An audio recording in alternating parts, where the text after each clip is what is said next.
교회의 속성에 대해서 생각했습니다.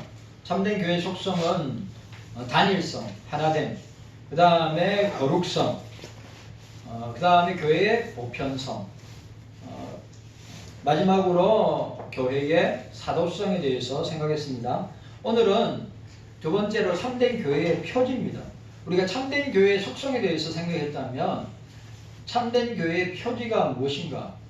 참된 교회는 이런 속성을, 예를 들어서 단일성이나 거룩성이나 보편성이나 사도성을 가지고 있다면 참된 교회는 어떤 표지, 어떤 상징적인 것을 가지고 있는가, 표지가 무언가, 상징성이 무언가를 우리가 보게 됩니다. 교회가 하나였을 때 과연 참된 교회가 무엇인가에 대한 물음이 제기되지 않았고, 또한 그것을 드러내는 명확한 표지가 필요하지 아니했다. 맞죠? 교회가 하나였을 때, 예를 들어 초대교회 같은 경우죠. 그러나 이단들에 의해서 거짓 교회의 출현과 교회의 분열이 계속되면서 참된 교회의 표지에 대한 신학적 관심이 일어나게 된 것입니다. 그리고 그게 정점을 찍은 게 종교개혁입니다. 하나님께서 그 교회를 다스리며 보존하시는 섭리의 역사가 계속되고 있지만 역사적 교회의 모습에 있어서 오류와 타락의 가능성 또한 항상 상존하고 있다고 하는 사실입니다. 그러니까 이스라엘의 타락이나 신약 교회의 타락 등을 우리가 볼 수 있습니다. 칼빈주의 신학에서 참된 교회의 표지가 무엇인가? 세 가지입니다. 세 가지 견해를 가지고 있습니다. 첫 번째가 참된 말씀의 선포. 자, 따라합시다. 참된 말씀의 선포. 참된 말씀의 선포. 참된 말씀의 선포가 있어요. 그러니까 오늘 한국 교회는 과연 참된 말씀을 성경에 있는 말씀을 그대로 선포하고 있는가? 아니면 온갖 가십거리와 온갖 인문학, 철학, 경제 이런 것들로 사람들에게 그냥 설교가 그냥 뉴스를 알려주는 광고로만 그치고 있지는 않은가라고 하는 것을 우리가 생각해 보아야 됩니다. 그러니까 참된 말씀의 선포는 말씀을 있는 그대로 선포하는 것입니다.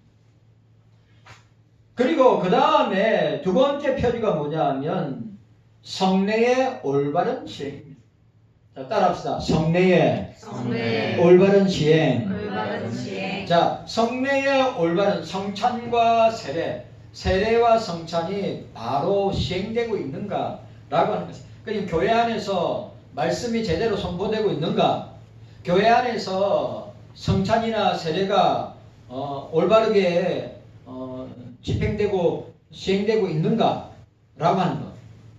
그 다음에 세 번째가 뭐냐 하면 신실한 권징의 시행입니다. 따라합시다. 신실한 권징의 시행. 너무너무 중요하죠. 권징. 제가 볼 때 한국교회가 권징이 사라졌다는 것은 분명한 것 같습니다. 그러니까 여러분 주일 성수 자 보세요. 주일 성수 어기면 권징했습니다. 예배를 빠졌다 권징했습니다. 주일날에. 그러니까 예배 시간에 지각을 한다 있을 수 없습니다. 솔직하게 말합니다. 제가 윤 목사가 누누이 이야기합니다. 우리 자녀들 가운데 성도님들 가운데 면접하러 가는데 30분 뒤에 갔어. 30분 뒤에 면접 보러 갔어. 그러면 면접관이 그 사람 받아주거나 상대하거나 면접하겠어요? 절대 안 합니다. 예? 대통령 만나러 가는데 대통령 만나려면 최소한 1시간에 2시간 전에 대통령실에 가서 기다리고 있어야 돼요. 만약 내보고 대통령 만나면 나는 1시간 뒤에 갈 겁니다.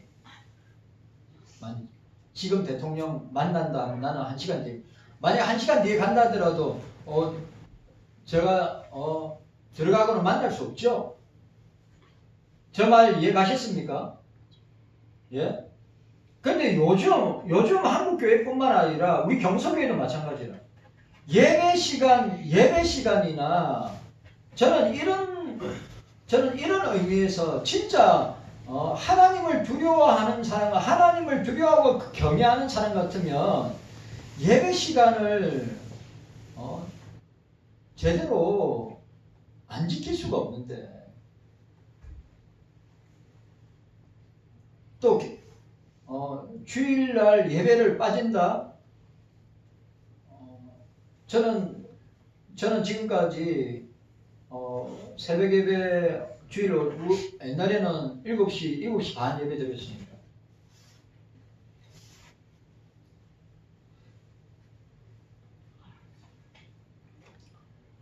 그래, 제가 생각하는, 제가 지금 목사로서의 이 아픈 현실이 뭐냐면, 여러분들이나 자녀들이 하나님을 두려워한다면, 주님을 경외한다면 예배 시간 약속을 어길 수 있을까?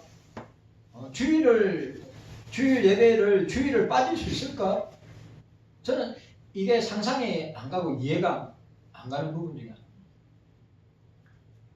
하나. 그 사람 입장에서는 다 이유가 있고 또 상황이 있겠죠. 아닙니다, 여러분. 우리가, 저와 여러분들이, 우리 권사님들이 어릴 때부터 신앙생활을 할 때 얼마나 철저하게 했습니까? 그런데 이게 약해져도 너무 약해졌어요. 여러분, 제가 말씀드렸죠. 옛날 장로회, 제가 볼 때는 60년도, 70년도 당회록은, 교회 당회록은 다 내용들이 뭡니까? 다 치리한 내용들이었어요. 그러니까 장로교 초창기부터 최소한 60년대, 70년대까지 당회록은 치리한 내용들이 전부 다 건징한 내용들이었어요. 뭐요? 주일 성수 안 한 거. 아니면 주일에 장사했다는 거. 그러니까 주일과 관계되는 것에서 만약에 성경에 접촉된 게 있다면 다 치리했어요. 예를 들어서 박윤선 목사님이나 한상동 목사님들 자녀들 가운데 주일을 어긴 이 부분도 다 교회 앞에 세워서 다 검증을 했습니다. 그런데 지금은 예배 빠지는 것도 아무렇지도 않게, 예배 지각하는 것도 아무렇지도 않게, 그럼 과연 하나님 두려워하고 있는가? 나는 그 생각을 합니다. 진짜 주님 두려워하고 있는가? 아니, 두려워하는 것 둘째죠. 과연 하나님을 의식하고 있는가? 주님을 의식하고 있는가?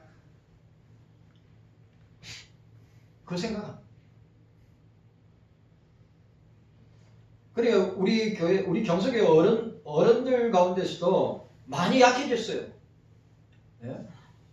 새벽 예배부터 주일 오전 오후 예배까지 드리시는 분도 있는 반면에 주일 예배 한 번만 드리시는 분도 있어요.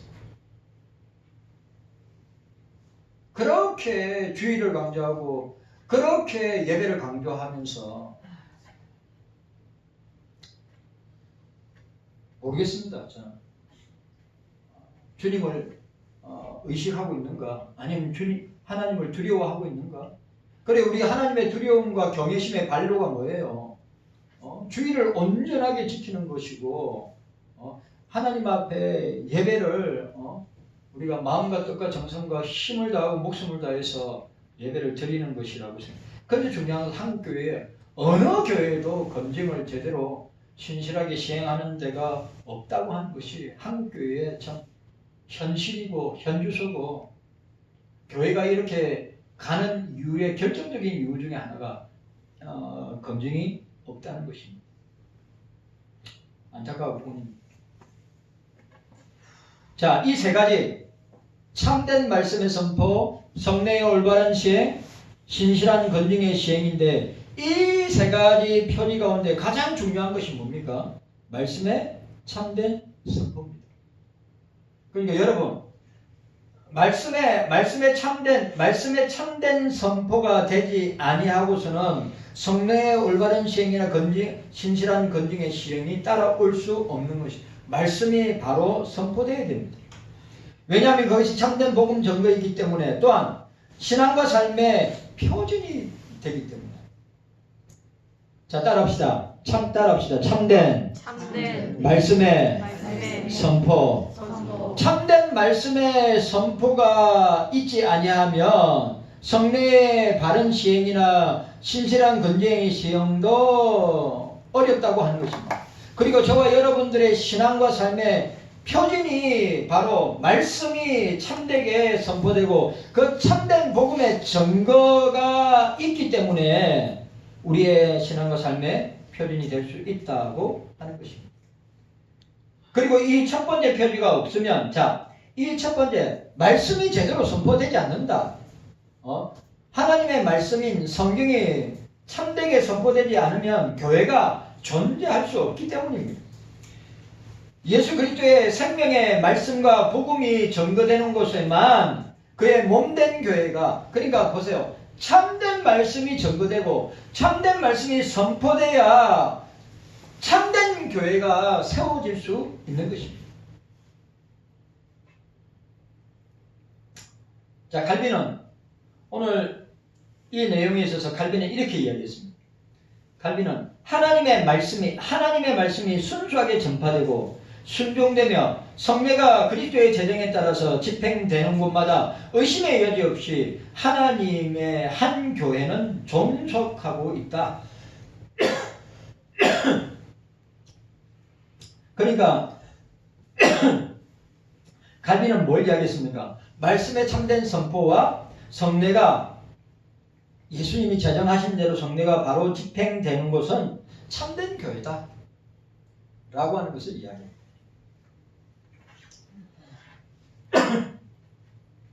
갈빈이 그렇게 두 개의 표지에 대해서 말하였습니다.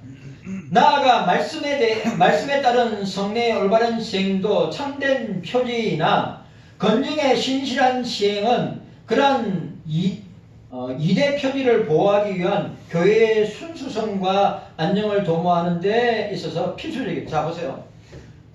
참된 교회의 선포가 있고 그 다음에 올바른 성례의 시행과 함께 따라오는 게 뭡니까? 건증이 같이 따라오는 거예요. 건증이.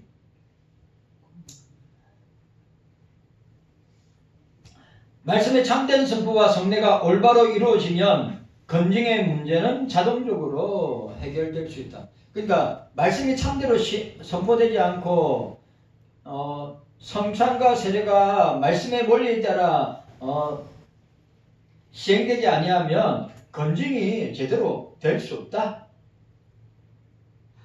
뭔 말인지 이해하셨습니까? 예? 그러니까 참된 말씀의 선포와 올바른 성례의 시행이 함께 가야 건증도 바로 시행될 수 있다. 자, 한국교회. 자, 보세요. 한국교회 어떻습니까? 한국교회.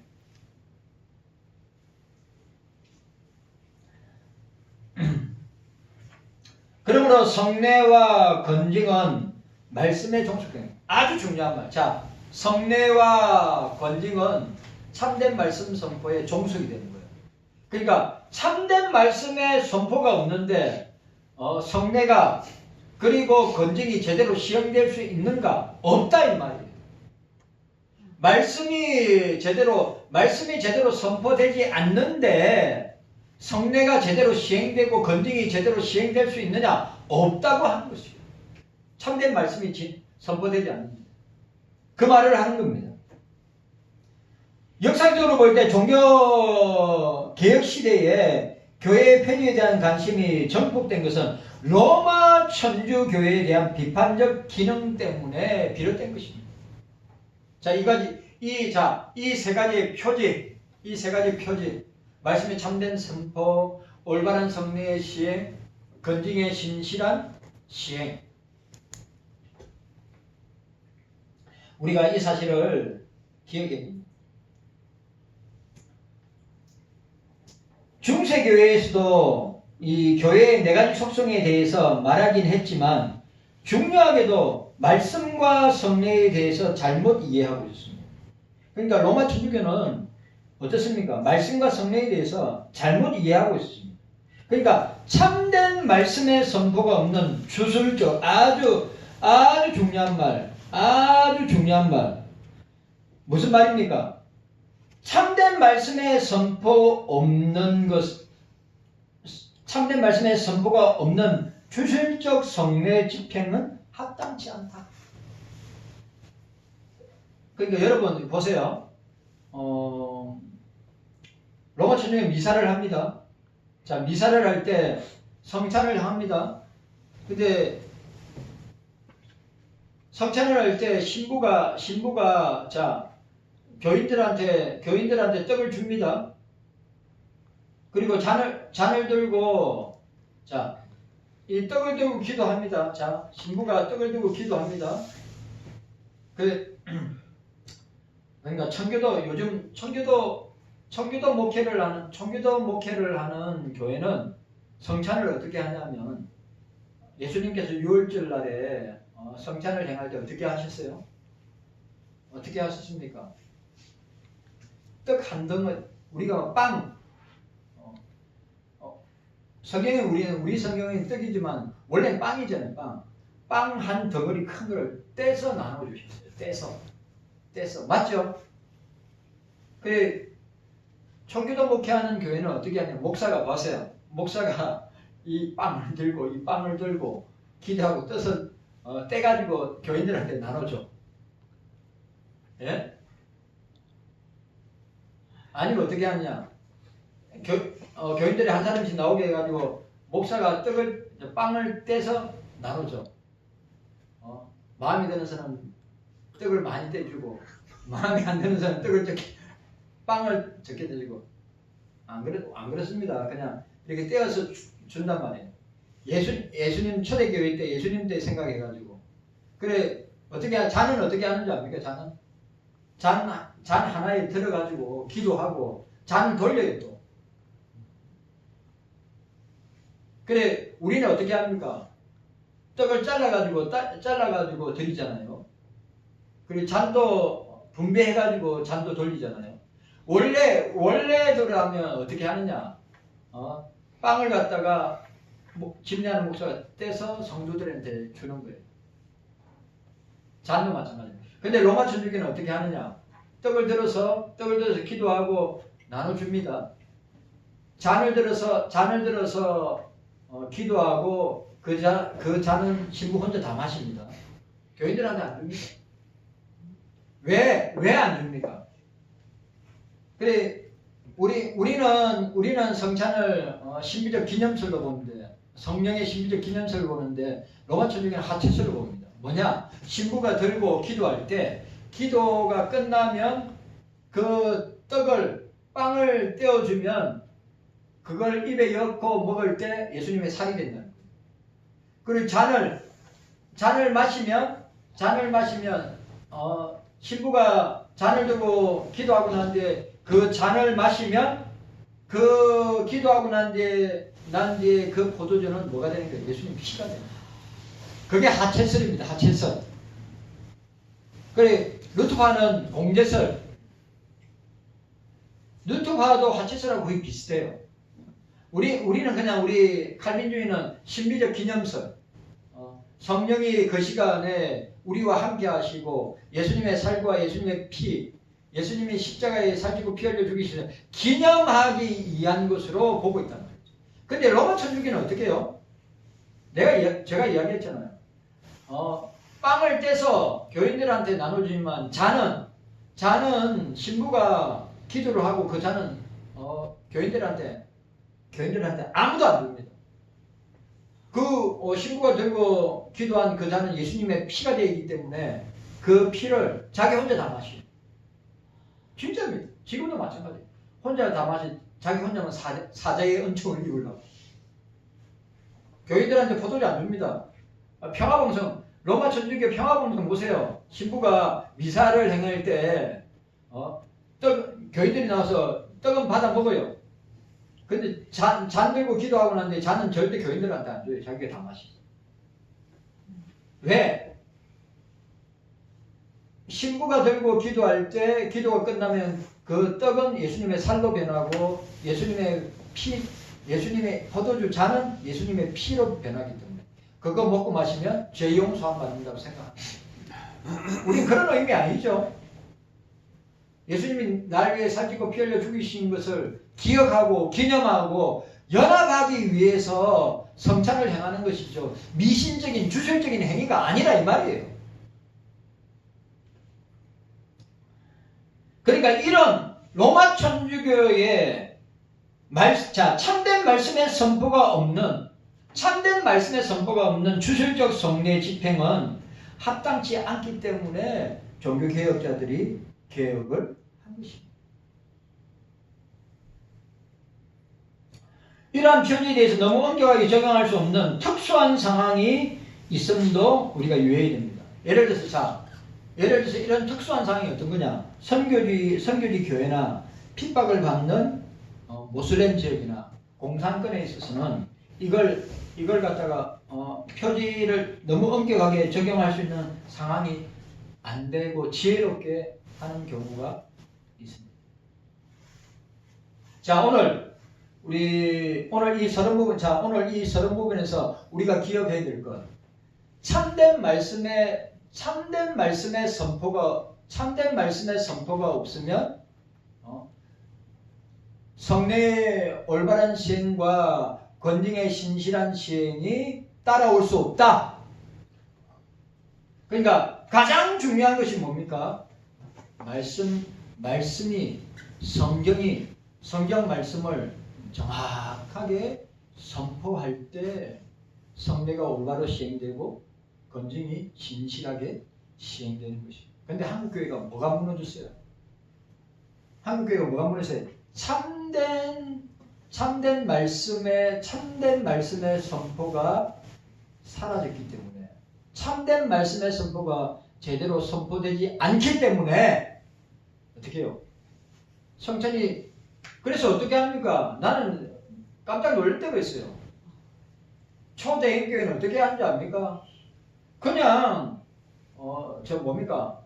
보통은 성찬을 행할 때 장로님들이 배병위원을 하는데 큰 교회는 어떻게 하냐면 미리 나눠줘. 시간을 아낀다고. 미리 나눠줘요. 그러니까 예배 드리러 갈 때 잔하고 떡을 받아.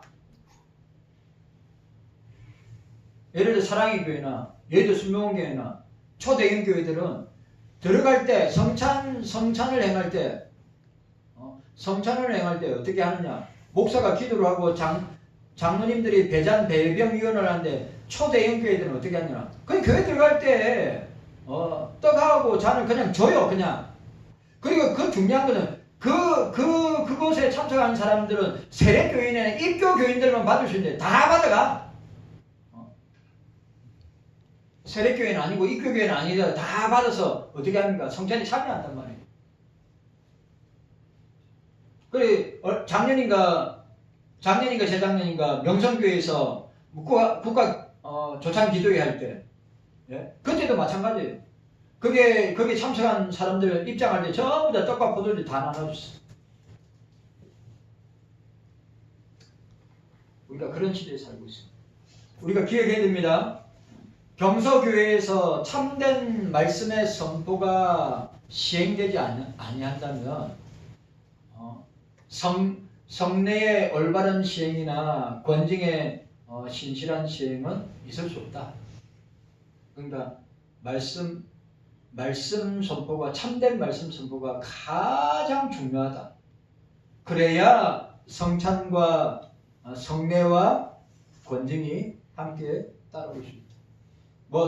성례를 아무리 잘하고 그 다음에 권징을 아무리 잘해도 말씀에 참된 선포가 없으면 성례나 권징은 아무것도 아닙니다. 깨닫는 저와 여러분들 되시기를 바랍니다. 주님 감사합니다. 깨닫는 우리 모두가 되게 하여 주시옵소서.